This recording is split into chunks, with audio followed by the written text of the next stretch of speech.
Je suis sûre que durant votre parcours artistique, il y a quand même eu cette question qui est revenue. Voilà, cette similitude avec Richard Bonnard. Il y a peut-être des gens qui confondent même vos productions ou encore qui confondent celles de Richard Bonnard Oui, là-bas. évidemment, Aux évidemment, vôtres, oui. oui, oui, évidemment, évidemment, c'est une question qui me revient toujours. Oui. Mais je ne veux pas cracher là-dessus, parce que si, à ma modeste personne, voilà, de Evan Gebo, les gens me font en fait, le rapprochement Oui. avec ce grand homme, ce grand artiste, ce mastodonte. C'est le sommet des sommets.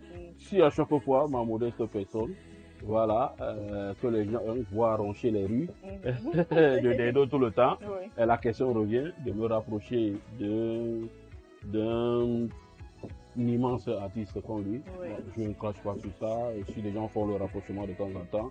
Mais, au demeurant, je voudrais que les gens entrent souvent en profondeur de ce que je propose. Oui. Et ils verront qu'il y a une grande différence. Effectivement, Voilà. effectivement. Alors, vous nous parliez en off de cette relation avec Jeannot Hens. Voilà, Oui. ce fut une personne marquante dans votre carrière. Oui. Oui, j'ai bien envie qu'on partage cela avec les téléspectateurs. Oui, Jeannot Hens, ça a été mon maître Oui. à la guitare. C'est lui qui a posé mes doigts sur la guitare pour une première fois. Mhm. Et voilà, j'ai fait comme ça près de 4 mois à marcher derrière Jeannot Hens. Parce qu'à l'époque, on avait un jeune petit groupe qu'on avait formé. Oui. Et dans ce jeune petit groupe, on avait un bassiste, Babi Bass, qui est devenu un très grand pasteur aujourd'hui. Et à Oussa Drums, qui chemine toujours, on chemine toujours ensemble. Et voilà, il nous fallait comme ça un guitariste. Parce qu'à l'époque, moi, je faisais les percussions. Oui. J'essayais de chanter. Mais quand on allait, par exemple, on sortait les nuits, je vous parle comme ça des affaires de 97, 98. Quand on sortait, on allait dans les cabarets, il fallait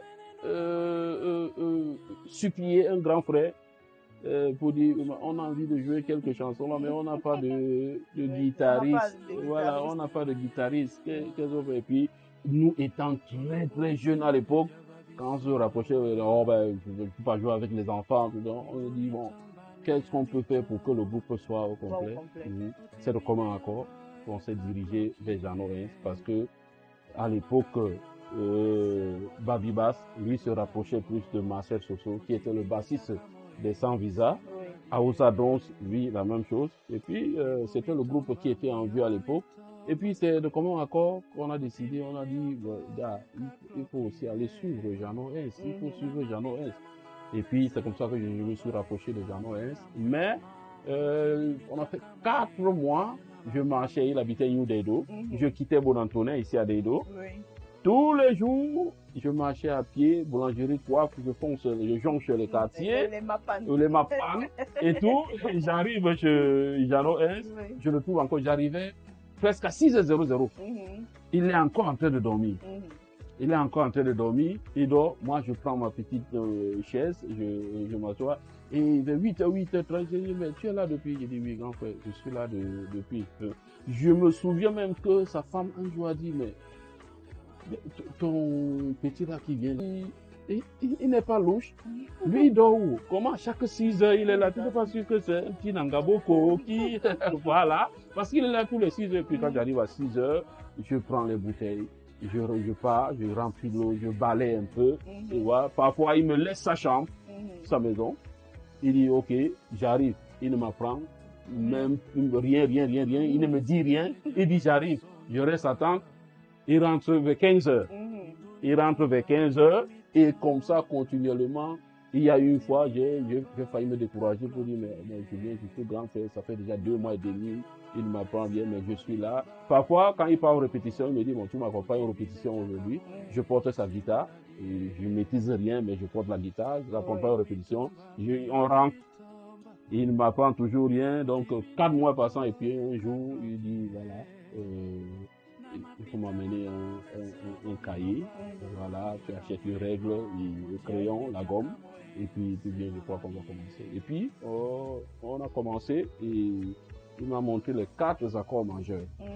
le do, le ré, enfin les 7 accords majeurs. Oui. Voilà, quand il m'a montré les 7 accords majeurs, il a dit tu peux déjà te débrouiller. Oui, oui. Et puis il a pris une guitare qui n'avait pas de corde, une guitare qu'il a pris au magasin.